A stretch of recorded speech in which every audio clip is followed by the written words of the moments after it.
तो इस वक्त की बड़ी खबर जिस पर लगातार आपका चैनल एबीपी न्यूज बना हुआ है वो यही कि मोदी मंत्रिमंडल विस्तार को लेकर सियासी हलचल बेहद तेज हो गई है। इसी हफ्ते कैबिनेट विस्तार होगा ये तय माना जा रहा है और कयास ये लगाए जा रहे हैं कि आने वाले 2 दिन बहुत महत्वपूर्ण हो सकते हैं। 7 जुलाई या फिर 8 जुलाई, ये वो तारीखें जिस पर सबकी नजर है। इन्हीं दोनों दिनों में से किसी एक दिन मंत्रिमंडल विस्तार हो सकता है और ऐसे में ये जो मंत्रिमंडल विस्तार होगा इसमें जगह किसे किसे, जो नाम सबसे आगे चल रहे हैं उसमें ज्योतिरादित्य सिंधिया का नाम है, असम के पूर्व सीएम सर्बानंद सोनोवाल का नाम है।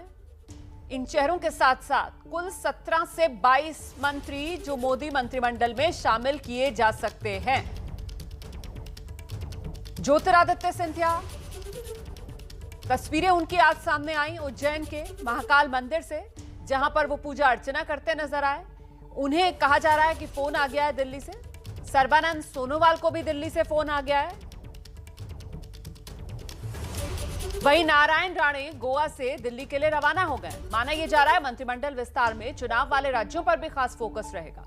उधर कैबिनेट विस्तार के बाद नए मंत्रियों के आने से मोदी सरकार के उन मंत्रियों को राहत मिलेगी जिनके पास अतिरिक्त प्रभार है। और इसमें कौन कौन शामिल है? इसमें निर्मला सीतारमण हैं, पीयूष गोयल हैं, डॉक्टर हर्षवर्धन हैं, प्रहलाद पटेल हैं। ये वो तमाम मंत्री हैं जिनके पास कई मंत्रालय हैं। कुल 10 ऐसे मंत्री हैं जिनका बोझ आने वाले समय में हल्का हो सकता है जब मंत्रिमंडल का विस्तार होगा।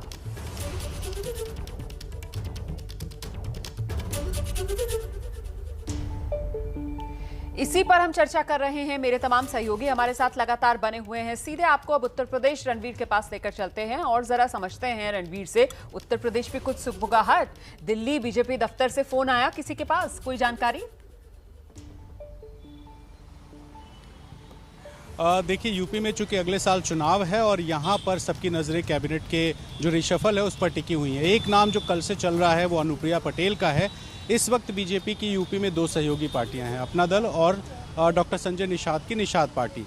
निषाद पार्टी उम्मीद लगाए बैठी है। संजय निषाद के बेटे प्रवीण निषाद संत कबीर नगर से सांसद हैं, वो भी कल आनंद फानंद में दिल्ली गए हैं। और इस बीच बीजेपी के एक सांसद के बारे में खबर आ रही है कि वो दिल्ली गए हैं। वो हैं सत्यदेव पचौरी, जो कानपुर से सांसद हैं। सत्यदेव पचौरी 2017 में चुनाव जीतकर कैबिनेट के मंत्री बने थे यूपी में, लेकिन 2019 में उनको लोकसभा का टिकट दिया गया। कानपुर से सांसद हैं, ब्राह्मण हैं और वो दिल्ली गए हैं। ऐसे में कयासबाजी शुरू हो गई है कि सत्यदेव पचौरी भी कैबिनेट मंत्री या मोदी मंत्रिमंडल में उनको जगह मिल सकती है। तो निषाद पार्टी से प्रवीण निषाद दिल्ली हैं, सत्यदेव पचौरी दिल्ली गए हुए हैं और अनुप्रिया पटेल पर सबकी नज़र है, चूँकि अनुप्रिया पटेल 2014 से 19 तक मंत्री रह चुकी हैं। इसके अलावा अगर इस चुनाव की बात करें तो बीजेपी की नज़र ओबीसी और दलित चेहरों पर है। ऐसे में पूर्वांचल से आने वाले किसी ओबीसी पर बीजेपी एक दांव खेल सकती है और वो कोई राजभर हो सकते हैं। बलिया से सकलदीप राजभर राज्यसभा के मेंबर हैं, उनका भी नाम आ रहा है। हालांकि बीजेपी है और बीजेपी के जो फैसले होते हैं वो कई बार चौंकाने वाले होते हैं, लेकिन चूंकि सकलदीप राजभर हैं, ओम प्रकाश राजभर जिस तरह की राजनीति कर रहे हैं, अनिल राजभर को यूपी में मंत्री बनाया गया ताकि राजभर को केटर किया जा सके। लेकिन एक बार केंद्र में जगह मिलती है तो राजभर वोट को बीजेपी अपनी तरफ आकर्षित कर पाए। ऐसे में सकलदीप राजभर के भी नाम के चर्चाएं हैं, कयास हैं। कब तक फाइनल होगा अभी फिलहाल ये कंफर्म नहीं है। वेस्टर्न यूपी से कोई दलित चेहरा भी हो सकता है जो कि सांसद हो, उसको भी मोदी मंत्रिमंडल में जगह मिल सकती है। तो कई सारे नाम इस वक्त चर्चा में हैं, लेकिन जो 2 नाम हैं उनमें एक अनुप्रिया पटेल जिसको तय माना जा रहा है और दूसरा प्रवीण निषाद जो दावा कर रहे हैं कि अमित शाह और नड्डा से मुलाकात के बाद उनको आश्वासन दिया गया है। ऐसे में वो भी उम्मीद पाले बैठे हैं कि उनको जगह मिलेगी। तो ये महत्वपूर्ण जानकारी आप जो रणवीर दे रहे हैं वो ये कि आने वाले समय में क्योंकि उत्तर प्रदेश चुनाव है, ऐसे में एक तो सहयोगियों को साधने की कोशिश, दूसरा जाति के हिसाब से रिप्रेजेंटेशन देना और तीसरा क्षेत्रवार हिसाब से भी कहीं ना कहीं एक संतुलन बनाने की कोशिश की जाएगी मोदी मंत्रिमंडल के इस विस्तार में उत्तर प्रदेश को लेकर। ब्रजेश राजपूत के पास जरा दर्शकों को लेकर चलते हैं। ब्रजेश, आपने कल खबर दी थी कि साहब थावरचंद गहलोत राज्यपाल बनाए जा सकते हैं। आपकी खबर पर एक तरीके से मोहर भी लग गई है। थावरचंद गहलोत को कर्नाटक के राज्यपाल की जिम्मेदारी दे दी गई है। अब मध्य प्रदेश के कोटे से कितने मंत्री, सुगबुगाहट क्या है? हाँ देखिए, ये तो सच है। कल ही हम लोगों ने कहा था कि थावरचंद गहलोत को मंत्रिमंडल से हटा दिया जाएगा, उनको एक नई भूमिका में शिफ्ट किया जा रहा है गवर्नर की, तो वो गवर्नर बना दिए गए हैं। और अब तक जो ऐसा लग रहा है कि एक मध्य प्रदेश से ऐसे भी 4 कैबिनेट मंत्री हैं, नरेंद्र सिंह तोमर हैं, प्रहलाद पटेल हैं, थावरचंद गहलोत हैं और ये फग्गन सिंह कुलस्ते हैं। तो अब चूंकि एक मंत्री कम हो गया तो एक मंत्री ज्योतिरादित्य सिंधिया का नाम तो एकदम तकरीबन तय ही है। और सिंधिया अपने सारे प्रोग्राम स्थगित करके आज दोपहर की फ़्लाइट 3:30 बजे की फ़्लाइट से इंदौर से दिल्ली रवाना हो रहे हैं। हालांकि उनको आज पूरे दिन भर मालवा के कई जिलों में जाना था। इंदौर में शाम को उनके ढेर सारे प्रोग्राम थे और कल सुबह उनको रवाना होना था, मगर उनके करीबियों ने बताया है, उनके ऑफिस से हमको पता लगा है कि उनको फ़ोन आ गया है कि जल्दी से जल्दी दिल्ली पहुँचें। तो दोपहर में 3:30 की फ़्लाइट से वो इंदौर से दिल्ली पहुँच जाएंगे। तो फिलहाल ऐसा लग रहा है कि एक नाम कम किया गया है, मध्य प्रदेश के कोटे का एक मंत्री कम है तो एक मंत्री अंदर हो रहे हैं। मगर बड़ी बात वो है कि जिसको मंत्री को कम किया गया है वो शेड्यूल कास्ट के अनुसूचित जाति के बड़े चेहरे रहे और लंबे समय तक मंत्रिमंडल में रहे। तो यदि सिंधिया को लिया जा रहा है तो हो सकता है एक मंत्री और लिया जाए। हम लोग को उम्मीद थी कि राकेश सिंह का नाम भी हो सकता है। राकेश सिंह के नाम पे चर्चा चल रही है। हमारे सूत्र बता रहे हैं कि शाम को 5 और 6 बजे तक कंफर्म होगा कि राकेश सिंह को श्री रामनाथ जी कोविंद साहब और शीर्ष नेतृत्व ने मेरे प्रति विश्वास व्यक्त करते हुए मुझे कर्नाटक का राज्यपाल नियुक्त किया है।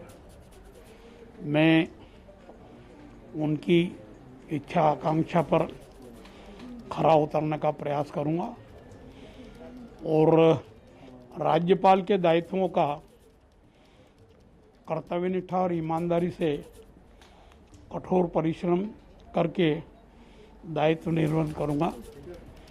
जो भी बातें सामने आएगी उनको संवैधानिक मर्यादाओं में विचार विमर्श करके हल करने का प्रयास उस समय करता रहूँगा। सर, कब तक आप चार्ज ले लेंगे गवर्नरशिप का? अभी कर्नाटक के मुख्यमंत्री से और संबंधित अधिकारियों से बातचीत करके कार्यक्रम तय करेंगे। जैसा तय होगा वहाँ जाएंगे और औपचारिकताएं पूरी करेंगे। सर, आपके प्रभारी रहे और प्रदेश के भी, तो इससे भी बहुत इम्पैक्ट करता है। क्या यही रीज़न है? निश्चित रूप से मैं कर्नाटक का भारतीय जनता पार्टी का 2 बार प्रभारी रह करके दायित्व निर्वहन कर चुका हूँ। कर्नाटक अच्छा प्रदेश है, बेंगलोर अच्छा शहर है, वहाँ के लोग अच्छे हैं, प्रगतिशील है। उन सबका सहयोग समर्थन आशीर्वाद लेते हुए जो भी काम राज्यपाल के रूप में मुझे करने होंगे वो करूँगा। सर, आप क्या सदस्यता से त्यागपत्र दे चुके हैं? सदस्यता से भारतीय जनता मैं भारतीय जनता पार्टी की प्राथमिक सदस्यता से और जो अन्य दायित्व मेरे पास है उनसे, राज्यसभा के सदस्यता से और सामाजिक न्याय और अधिकारिता मंत्री पद से कल त्यागपत्र दे दूंगा। आज ही देना चाह रहा था, परंतु माननीय उपराष्ट्रपति जी बाहर दौरे पर हैं, वो कल आएंगे। सदस्यता से त्यागपत्र प्रत्यक्ष में मिलकर के देना होता है तो कल दे दूंगा। और इन तीनों पदों से, भारतीय जनता पार्टी की सदस्यता से, राज्यसभा की सदस्यता से और मंत्रिमंडल से कल की तारीख में त्यागपत्र दूंगा। ठीक है।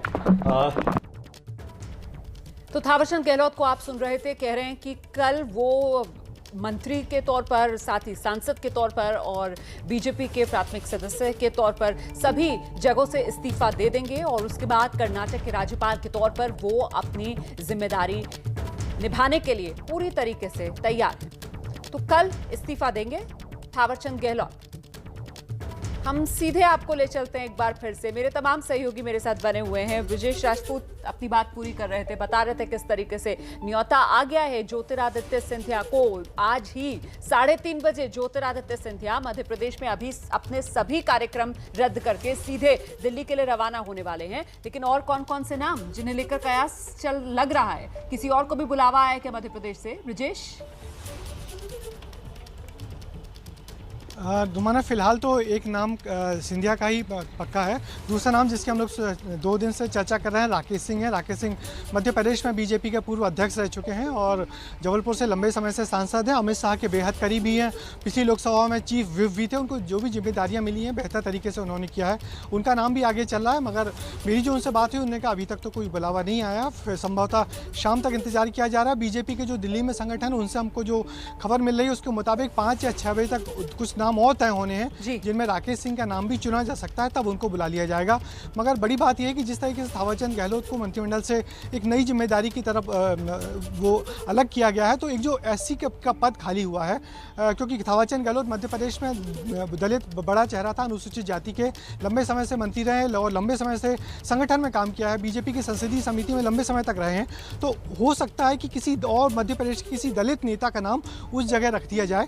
तो कुछ दलित नाम हैं, जैसे 1-2 लाल सिंह आ रहे हैं जो मध्य प्रदेश में पूर्व मंत्री रह चुके हैं और इस समय अनुसूचित जाति मोर्चा के राष्ट्रीय अध्यक्ष भी हैं। तो हो सकता है उनका नाम भी एक चल रहा है कि उनको भी, चूंकि थावरचंद गहलोत को हटाया गया है, तो उनको एक दलित चेहरे के रूप में पार्टी सामने लाए। कुछ और नाम हो सकते हैं, मगर फिलहाल तो एक नाम तय है, वो जो सिंधिया का, और सिंधिया थोड़ी देर बाद ही दिल्ली के लिए रवाना हो जाएंगे। चलिए, तो बड़ी जानकारी ब्रजेश राजपूत ने अभी तक दी है और वो बता रहे हैं कि सिंधिया ने अपने आज जितने कार्यक्रम थे उनके मध्य प्रदेश के, उन सबको रद्द कर दिया है। दोपहर 3:30 बजे ही वो दिल्ली के लिए रवाना हो जाएंगे एमपी से। सीधे अब आपको बिहार लेकर चलते हैं। अच्छा प्रकाश, अभी तक हमने जाना आपसे कि किस तरीके से जेडीयू को लेकर पेच फंसा हुआ है। वहीं एलजेपी की अगर बात की जाए तो पशुपति पारस, उनको फोन आ गया है? देखिए, पशुपति पारस ने खुद कहा था कि कल गृह मंत्री अमित शाह का फोन आया था। हालांकि उन्होंने ये नहीं कहा कि केंद्रीय मंत्रिमंडल में शामिल होने के लिए आया था। उनका कहना था कि रामविलास पासवान की जयंती पर उन्होंने फ़ोन किया था। लेकिन ये कहने की बात होती है। वो फिलहाल दिल्ली चले गए हैं पशुपति पारस, और ये कयास लगाए जा रहे हैं कि जो एलजेपी, जिन्हें बीजेपी कह रही है यही एलजेपी है, क्योंकि लोकसभा में एलजेपी के रूप में संसदीय दल के नेता के तौर पर पशुपति पारस को ही माना गया है, जो चिट्ठी निर्गत की गई थी। तो अब एलजेपी चिराग पासवान का नहीं, बल्कि एनडीए में एलजेपी पशुपति पारस को ही माना जा रहा है। तो ऐसे में उनकी जो बात है केंद्रीय मंत्रिमंडल में शामिल होने की, वो भी लगभग तय माना जा रहा है। पर दूसरी तरफ ये भी बात है कि जो मुख्य सहयोगी दल है जेडीयू ने आपको याद होगा कि मंत्रिमंडल विस्तार की कोई चर्चा उस समय में बहुत ज़्यादा नहीं हो रही थी। उस समय में राष्ट्रीय अध्यक्ष जो जेडीयू के आरसीपी सिंह हैं, उन्होंने खुद ऐलान किया था कि वो हिस्सेदारी उनकी होगी और केंद्रीय मंत्रिमंडल में शामिल होंगे। हालांकि इसके बाद जब दिल्ली नीतीश कुमार पहुंचे थे तो आँख के ऑपरेशन के समय में, तो उन्होंने ये कह दिया था कि अभी कोई ऐसी बात ही नहीं है, किसी से मुलाकात की ही बात नहीं है, कोई ऐसी चर्चा नहीं हुई है।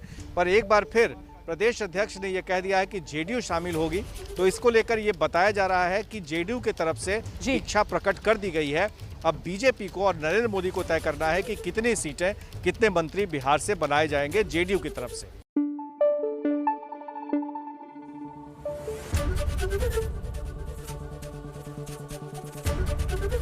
एबीपी न्यूज आपको रखे आगे।